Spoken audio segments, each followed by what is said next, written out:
Coronation Street spoilers, Ryan Clayton reveals details on David Platt male rape storyline. There are dark scenes ahead for David Platt in Coronation Street as the show launches a gritty male rape storyline that will see him fall victim to a deplorable attack from newcomer Josh Tucker.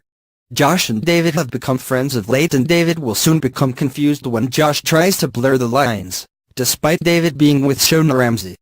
But things take a dark turn in the wake of a night out when David is drugged and then wakes up to realize that he has been assaulted.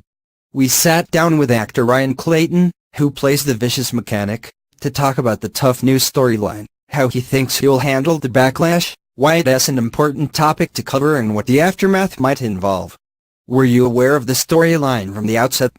The storyline was given away at the first audition. As to who it was happening to, that wasn't told until I accepted the role. I understood it would be challenging, but I think it's an important storyline. I expressed that clearly in the audition, and I think that impressed them, as they were happy to hear that I understood the importance of it. What was your impression of the script for the scenes and the aftermath?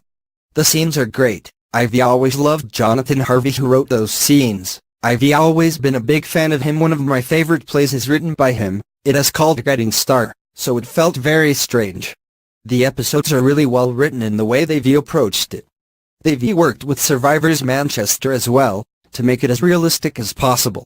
But it is important to remember that we don't see the attack on screen.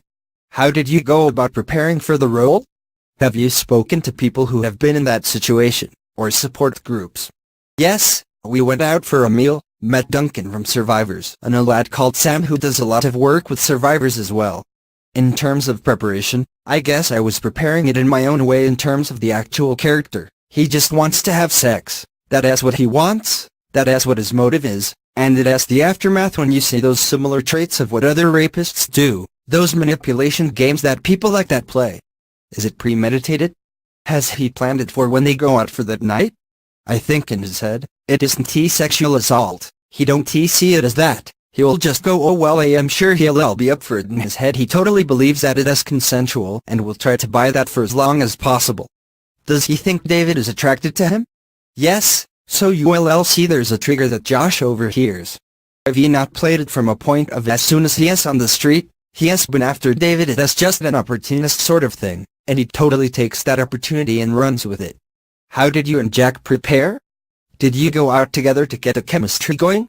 We spoke to Mark Hudson, the acting coach, and had a talk over it. But we gelled really well, we get on, so I don't think it is a case of doing too much research, it is in the writing. Can you reveal what the fallout might be? Yes, there is a lot in the aftermath, and how Josh chooses to play that, and what games and manipulation tricks he chooses to play, and how he can possibly keep it under wraps so he does know that it was wrong. David has an awareness of what has happened, so when he tackles him, this guy isn't going to just disappear, he is going to hold his ground. The confidence that you see now, which is the affable cheeky chap, then turns into the manipulation. David is saying I know what you did, and he is denying it. That is why it is very hard for David, and that is when it becomes a sort of menace mental health story, which is David can deal with what he is internalizing, and this guy is still there and charming everybody. How long does this go on for? He is not going anywhere soon. He is still training people on the street for the boxing event.